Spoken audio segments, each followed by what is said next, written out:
तो चलो मैं आज के अंक में रामचरितमानस में पिछले बार 22वें पे रुके थे, तो वहीं से शुरू करते हैं। तो मैं फिर से एक बार शुरू करती हूँ पढ़ के। सकल कामना हीन जे राम भगति रसलीन, नाम सुप्रेम पीयूष हृदय, तिनहु किए मन मीन। मतलब जो सब प्रकार की भोग और मोक्ष की भी कामनाओं से रहित और श्री राम भक्ति के रस में लीन हैं, उन्होंने भी नाम के सुंदर प्रेम रूपी अमृत के सरोवर में अपने मन को मछली बना रखा है। अर्थात वे नाम रूपी सुधा का निरंतर आस्वादन करते रहते हैं, क्षण भर भी उससे अलग होना नहीं चाहते। इतनी भक्ति हो जाती है, इतना आनंद आता है। तो उसके बाद ये चौपाई फिर से शुरू है। अगुण सगुण दुई ब्रह्म स्वरूपा, अकथ अगाध अनादि अनूपा, मोरे मत बड़ नाम दुहूते, किए जहि जुग निज बस निज बूते। निर्गुण और सगुण ब्रह्मा के दो स्वरूप हैं। ये दोनों को अकथनीय, अथाह, अनादि और अनुपम हैं। ये दोनों ही अकथनीय, अथाह, अनादि और अनुपम हैं। निर्गुण तो बुझल सब निर्गुण।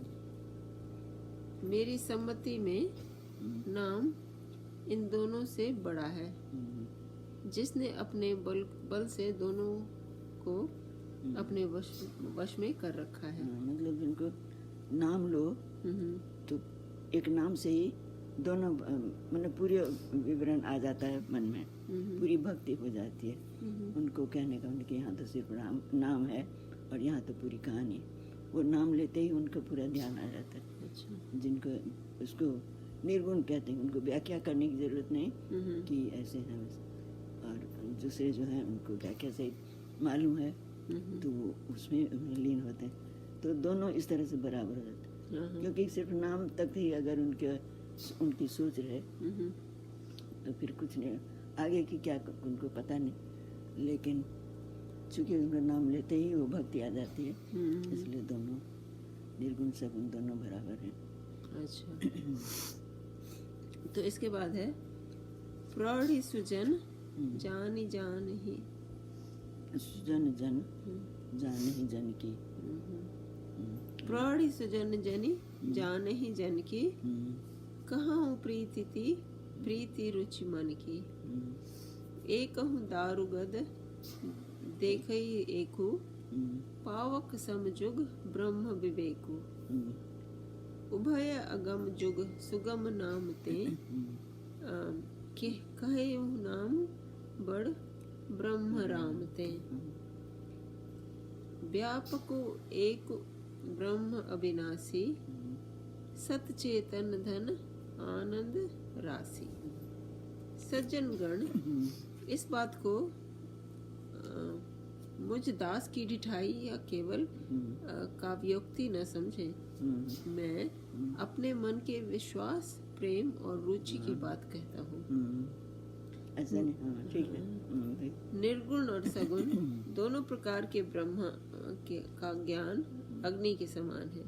निर्गुण उस अप्रकट अग्नि के समान है जो काठ के अंदर है परंतु दिखती नहीं, और सगुण उस प्रकट अग्नि के समान है जो प्रत्यक्ष दिखती है। अब मैं काठ से किया तुलना, पते में अगर कहीं को ध्यान दे देना, काठ में लोग आग के अथी माने से जो काठ बहुत जल्दी आग पकड़ ले से, एकर मतलब कनी भाग ओकरो में से गुण जल्दी पकड़े के। पत्थर में कड़वी तो नहीं होते, तो मतलब कंडक्टिविटी, हाँ, तो प्रत्यक्ष दोनों में से आते जल्दी आकर्षित हो रहे से। तो इस मतलब इसको फिर से थोड़ा इसकी व्याख्या फिर से की है। तत्वतः दोनों एक ही हैं, केवल प्रकट अप्रकट के भेद से भिन्न मालूम होती है। इसी प्रकार निर्गुण और सगुण तत्वतः एक ही हैं, इतना होने पर भी दोनों ही जानने में बड़े कठिन हैं, परंतु नाम से दोनों सुगम हो जाते हैं।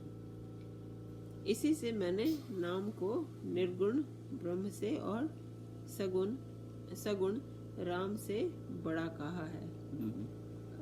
ब्रह्म व्यापक हैं, एक हैं, अविनाशी हैं, सत्ता, चैतन्य और आनंद की धनराशि हैं। तो इसके बाद है चौपाई एक है, अस प्रभु हृदय अछत अबिकारी, सकल जीव जग दीन दुखारी। नाम निरूपण नाम जतनते, सो प्रकटत जिमि मोल रतनते। ऐसे विकार रहित प्रभु के हृदय में रहते भी जगत के सब जीव दीन और दुखी हैं। नाम का निरूपण करके नाम के यथार्थ स्वरूप, महिमा, रहस्य और प्रभाव को जानकर नाम का जतन करने से मतलब श्रद्धापूर्वक नाम जप रूपी साधन करने से वही ब्रह्म ऐसे प्रकट हो जाता है जैसे रत्न के जानने से उसका मूल्य। तो वो कहते हैं नाम ही बहुत बड़ा वो है, मतलब आपके हृदय में हमेशा नाम रहने से सब कष्ट दूर हो जाएंगे। फिर भी इतने लोग दीन दुखी जो रहते हैं वो भूल जाते हैं कि नाम ही काफी है। तो अब जैसे उनका उदाहरण बहुत बड़ा है, वाल्मीकि जी का। मरा मतलब पहले कुछ नहीं बोलते, मार सिर्फ आता था, उसी को थोड़ा सा बदल के किसी ने सिखाया था, जो वो बुद्धिमान कोई किसी ने इसको सीधे नहीं बोलता, तो मारना उनको तो था ही उनका जीवन में, मार कत्ल करने मैंने जो भी था, लूटपाट डकैती, तो उसी रास्ते से उनको समझा दिया। उसी तरह जो वर्णन किया है कि जिस रास्ते से उसको सुगम हो भक्त को, किसी व्यक्ति को, वही पकड़ा, मतलब उसी से उनका नाम लेने लगता है। उदाहरण इसलिए दिया है काठ का, काठ में वो क्षमता है आग पकड़ने का, पत्थर में नहीं है। तो इसके बाद दोहा है, निर्गुण ते यही भांति बड़ा, नाम प्रभाव अपार, कहूँ नाम बड़ राम ते, निज विचार अनुसार। इस प्रकार निर्गुण से नाम का प्रभाव अत्यंत बड़ा है। अब अपने विचार के अनुसार कहता हूँ कि नाम सगुण राम से भी बड़ा है। तो इसके बाद फिर से चौपाई शुरू है। राम भगत हित नर तनु धारी, सही संकट किए साधु सुखारी। नाम सप्रेम जपत अनयासा, भगत हो ही मुद मंगल बासा। श्री रामचंद्र जी ने भक्तों के हित के लिए मनुष्य शरीर धारण करके स्वयं कष्ट सहकर साधुओं को सुखी किया, परंतु भक्त गण प्रेम के साथ नाम का जप करते हुए सहज ही में आनंद और कल्याण के घर हो जाते हैं। तो अगला है दो चौपाई एक साथ ही है। राम एक तापस्ती अतारी, नाम कोटि खल कुमति सुधारी। ऋषि हित राम सुकेतु सुता की, सहित सेन सुत कीन्ही विवाह की। सहित दोष दुख दास दुरासा, दलई नाम जिमि रवि निशि नासा।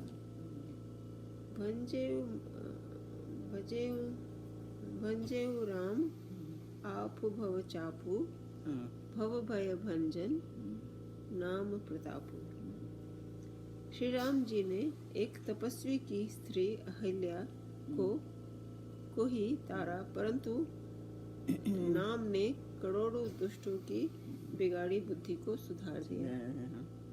श्री राम जी ने ऋषि विश्वामित्र के हित के लिए एक सुकेतु यक्ष की कन्या ताड़का की सेना और पुत्र सुबाहु सहित समाप्ति की।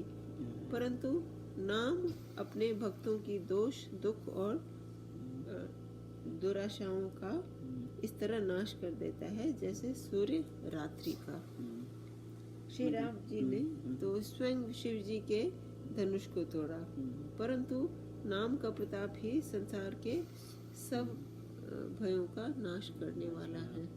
उन्होंने एक धनुष तोड़ा और उनका नाम तो कितने पापों का धनुष को तोड़ता है। हाँ हाँ। तो इसके अगला है दंडक बन प्रभु, दंडक बन प्रभु किन्ह सुहावन, जन मन अमित नाम किए पावन, निशिचर निकर दले रघुनंदन, नाम सकल कलि कलुष निकंदन। प्रभु श्री राम जी ने भयानक दंडक वन को सुहावना बनाया, परंतु नाम ने असंख्य मनुष्य के मनों को पवित्र कर दिया। श्री रघुनाथ जी ने राक्षसों के समूह को मारा, परंतु नाम तो कलियुग के सारे पापों की जड़ उखाड़ने वाला है। मतलब जहाँ प्रत्यक्ष थे तो एक शरीर से जितना हो सकता उतना करते गए, लेकिन जब वो जो खत्म हुआ तो खाली नाम से ही इतने काम होता रहा, इतना प्रभाव हुआ। मानव रूप धारण करके उन्होंने कुछ किया, प्रत्यक्ष किया, लेकिन क्योंकि जब तक नहीं देखेंगे कुछ न कुछ उनकी आसक्ति, वह इतने सुंदर थे या उसमें आकर्षण इतना था, तो देख के तो लोग, किसी ने देखा किसी ने सुना तो उसी से तो ये हुआ। और जब वो युग खत्म हुआ तो अब तक उनका नाम लोगों को मुक्ति देता है, इसलिए नाम की महिमा और भी ज्यादा। तो आगे फिर दोहा है, सबरी गीध सुसेवकनी, सुगति दीन्हि रघुनाथ, नाम उधारे अमित खला, वेद विदित गुण गाथ। श्री रघुनाथ जी ने तो शबरी, जटायु आदि उत्तम सेवकों को ही मुक्ति दी, परंतु नाम के अगणित दुष्टों का उद्धार किया। नाम के गुणों की कथा वेदों में प्रसिद्ध है। शबरी और गीध जानते थे, शबरी जटायु। तो ये सब मतलब रामायण के समय के उनका प्रभाव कुछ है जो का उदाहरण है, मतलब जहाँ जहाँ पे उन्होंने अपनी प्रतिमा दिखाई। तो फिर से चौपाई है, राम सुकंठ विभीषण दो, राखे शरण जान सब को, नाम गरीब अनेक निवाजे, लोक वेद बर बिरिद बिराजे। एक से देखिए पहला लाइन पढ़ी था, राम सुकंठ विभीषण दो। तो राम ने उनको उन दोनों मतलब इन दोनों को निभा के, कौन, एक है सुकंठ और एक विभीषण। सुकंठ कौन हुआ? सुग्रीव। तो तुलसीदास जी ऐसे शब्द बहुत उपयोग करते हैं, क्योंकि सुग्रीव सुंदर ग्रीव वाला। अच्छा। ऐसे अगर उसको अलग करो, सुग्रीव मतलब सुंदर कंठ गर्दन, तो उसको सुकंठ ही कर दिया अपना ये बनाने के लिए, या दूसरे शब्द को उतना ही प्रभावकारी बनाना। नाम सुकंठ विभीषण दो। तो ये से आगे कहीं कहीं देखोगे। बड़ी होशियारी से उन्होंने ऐसे शब्द प्रयोग किया। तो इसमें मुझे ये याद आया कि हमारा मतलब लास्ट नेम है कंठ, तो हम लोग ग्रीव भी बोल सकते हैं। ग्रीवत बोलते हैं। अच्छा, मतलब तो वहाँ यही है। तो कई लोग कहते हैं कंठ क्यों, मैं भी बोलता सी थी कंठ। श्री राम जी ने सुग्रीव और विभीषण दोनों को ही अपने शरण में रखा। यह सब कोई जानते हैं, परंतु नाम के अनेक गरीबों पर कृपा की है।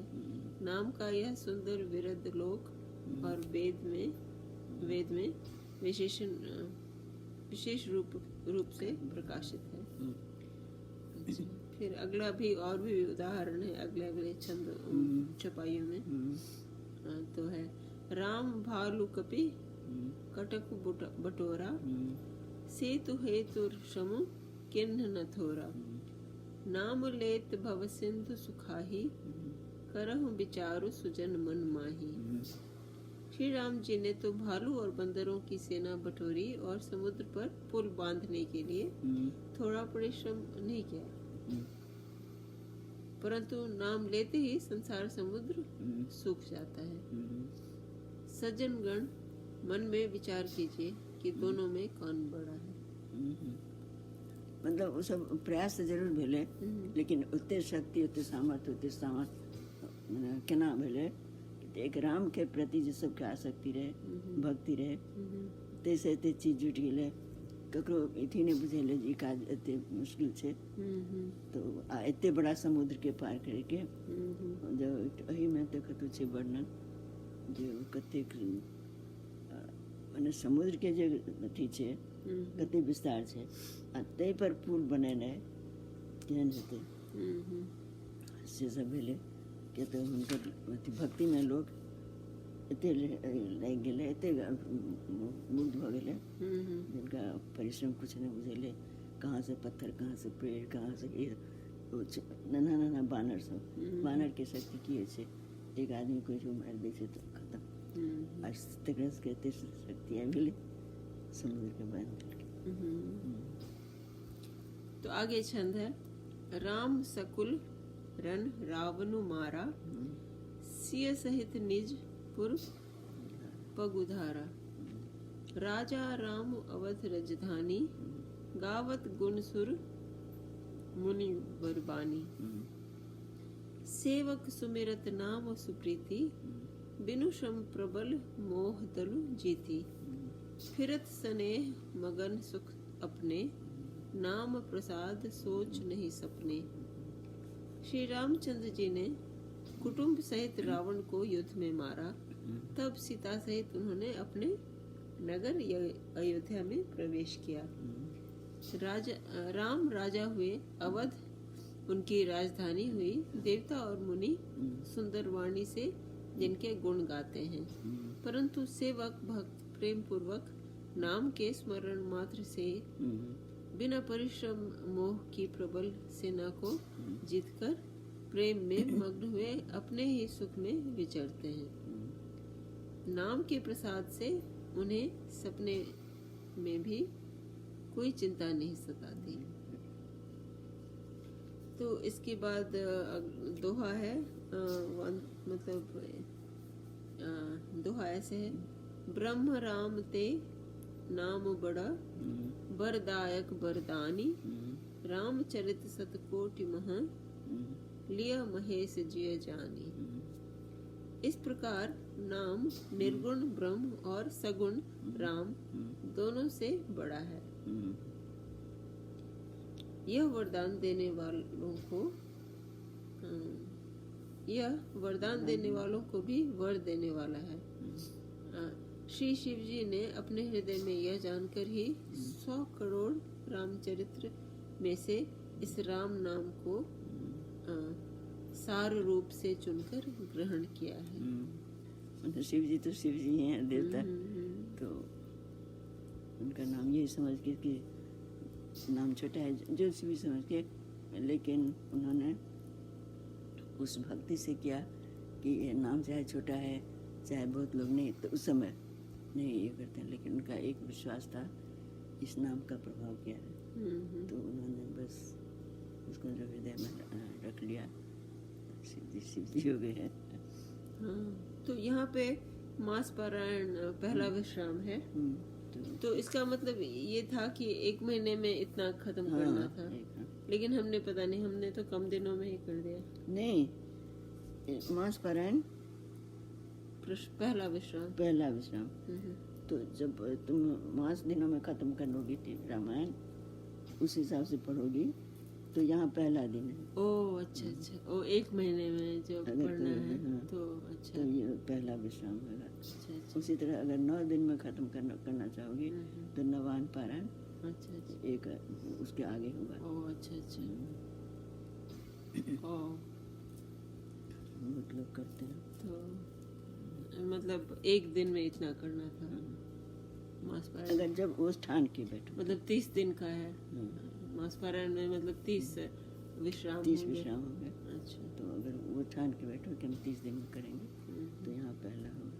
और 9 दिन में करोगे तो और आगे हाँ, उसको उतना बांट लो उसमें, मतलब अपना बटा हुआ है परिच्छेद लिखा। तो यही आराम के भाई। तो ठीक है फिर आज यहीं पे रोकते हैं और फिर समाप्त करते हैं, फिर अगली बार फिर से भेंट होगी। नमस्कार। तुम्हें कैसा लगता है? अच्छा लगता है ना?